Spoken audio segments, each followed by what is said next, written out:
Baik, selamat sore. Perkenalkan, nama saya Magdalena Imun dengan NIM 2003030019, kelas A semester 1, Prodi Sosiologi. Di sini saya akan menjelaskan hasil review buku ke-14 pengantar sosiologi. Nah, langsung saja. Tema pertama, perspektif sosiologis. Perspektif sosiologis atau imajinasi membuka jendela ke dunia yang tidak dikenal dan menawarkan pandangan baru pada dunia yang sudah dikenal. Nah, dalam teks ini kita akan menemukan diri kita berada di tengah-tengah Nazi di Jerman dan perjuangan di Amerika Selatan. Sosiologi itu luas dan perjalanan kita bahkan akan membawa kita ke sebuah kelompok yang tinggal di tempat pembangunan sampah kota. Jika kita ingin melompat ke depan, kita dapat melihat foto yang diambil dari orang-orang yang tinggal bekerja serta bermain di tempat pembuangan sampah di Kamboja pada halaman 252. Nah, kita juga akan menemukan diri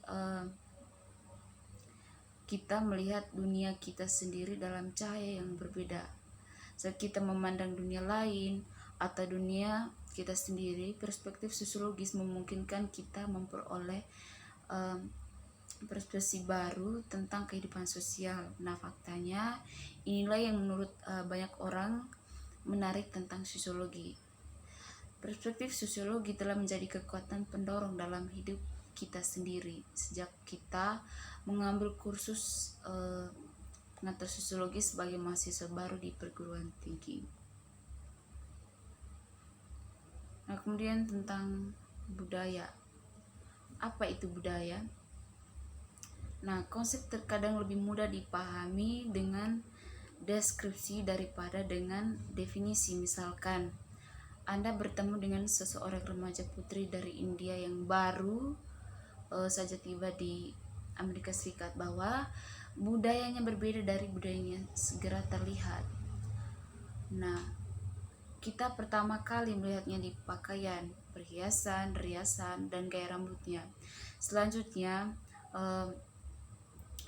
Anda mendengarnya dalam pidatonya. Itu kemudian menjadi jelas dengan gerakannya.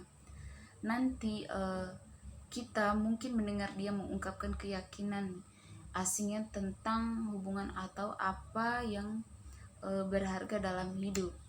Semua karakteristik ini menunjukkan budaya bahasa, kepercayaan, nilai, norma, dan dalam hidup.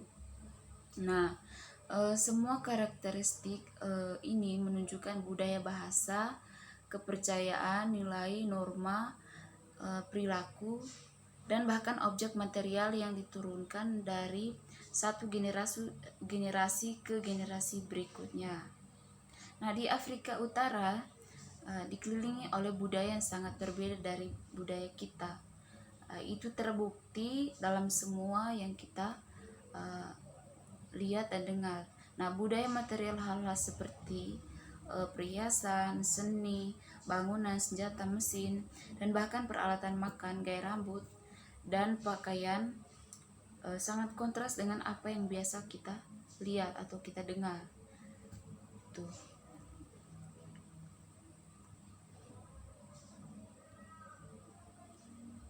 Kita langsung tema yang ketiga, sosialisasi. Nah, Anda tahu bahwa Anda memiliki lebih banyak tahapan di depan saat Anda menjalani hidup. Nah, tahapan ini dari lahir sampai mati disebut jalan hidup. Nah, makna sosiologis dari jalan hidup ada dua. Pertama, saat Anda melewati suatu tahap, hal itu mempengaruhi perilaku dan orientasi Anda. Anda sama sekali tidak berpikir tentang kehidupan dengan cara yang sama ketika Anda berusia 35, menikah dan memiliki bayi serta hipotek seperti yang Anda lakukan ketika Anda berusia 18 sampai 20 tahun. Lajang dan di perguruan tinggi. Nah, sebenarnya Anda bahkan tidak melihat kehidupan dengan cara yang sama sebagai mahasiswa baru dan sebagai senior. Nah, kedua, jalur hidup Anda berbeda menurut lokasi sosial, kelas sosial, ras etnis, dan jenis kelamin Anda. Misalnya memetakan dunia pengalaman yang berbeda. Hal ini berarti bahwa pola hidup khas berbeda untuk pria wanita, orang kaya dan orang miskin, dan seterusnya. Terlanjut, tema yang keempat adalah struktur sosial dan interaksi sosial. Nah, ahli teori konflik dan fungsionalisme menggunakan pendekatan ini untuk menganalisis hal-hal seperti kelas sosial dan bagaimana kelompok terkait satu sama lain. Jika mereka menganalisis pria penjuru jalanan misalnya, mereka akan menekankan bahwa orang-orang ini berada di bagian bawah sistem kelas sosial Amerika Serikat. Nah, status mereka yang rendah berarti bahwa banyak peluang tertutup bagi mereka. Para pemilik pria memiliki sedikit keterampilan kerja, sedikit pendidikan, kemudian hampir tidak ada yang ditawarkan kepada majikan. Namun sebagai pria yang berbadan sehat, tidak ada yang tidak bisa ditawarkan kepada majikan. Namun sebagai pria yang berbadan sehat, mereka tidak berhak atas kesejahteraan bahkan untuk batas 2 tahun, sehingga mereka bergegas untuk bertahan hidup. Nah, akibatnya mereka menghabiskan hidup mereka di jalanan. Pada level kedua, mikrososiologi fokusnya adalah pada interaksi sosial. Nah, apa yang dilakukan orang ketika mereka berkumpul. Nah, di sini sosiologi akan menggunakan pendekatan ini cenderung menganalisis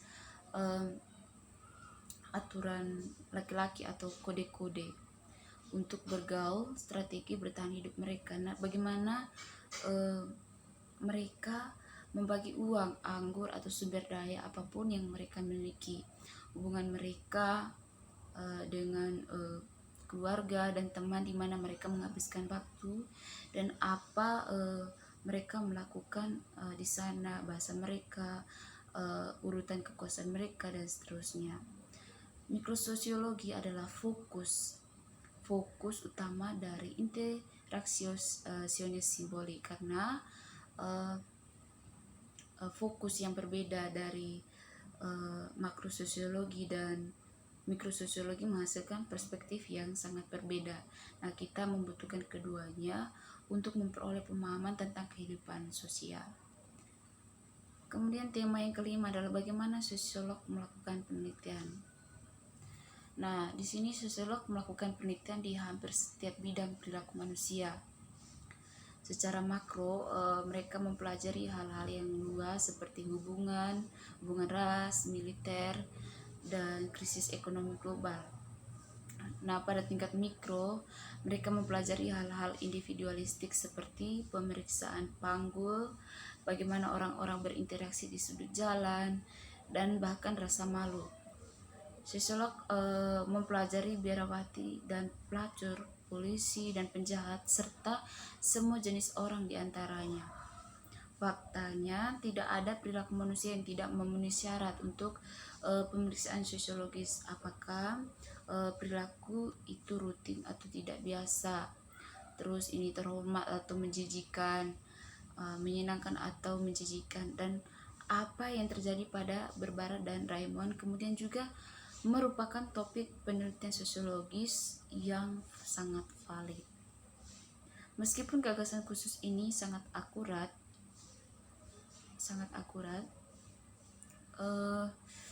kita perlu penelitian ini untuk menguji gagasan yang masuk akal, karena tidak semua gagasan seperti itu benar. Bagaimanapun, akal sehat juga akan memberitahu kita bahwa jika seorang wanita dilecehkan, dia akan berkemas dan meninggalkan suaminya. Namun penelitian menunjukkan bahwa realitas pelecehan jauh lebih rumit daripada ini. Nah, beberapa wanita langsung pergi, beberapa bahkan setelah insiden pelecehan pertama. Nah, akan ada alasan utama adalah karena mereka merasa terjebak dan tidak melihat alternatif yang sangat layak. Nah, hal ini bisa membawa kita pada kebutuhan akan penelitian sosiologi. Kita mungkin ingin tahu mengapa beberapa wanita tahanan terhadap pelecehan sementara yang lain tidak. Nah, atau kita mungkin ingin tahu sesuatu yang sangat sama sekali berbeda, seperti mengapa beberapa orang melecehkan orang yang mereka katakan mereka tidak cintai. Nah, untuk menjawab sebuah pertanyaan seperti itu, kita perlu bergerak di luar dugaan dan akal sehat. Nah, Anda tahu bahwa betapa pentingnya gender dalam hidup kita, dan bagaimanapun hal itu bisa mempengaruhi orientasi dan sikap kita sendiri. Oke, mungkin ini saja hasil penjelasan review buku ke-14 pengantar sosiologi. Sekian dan terima kasih.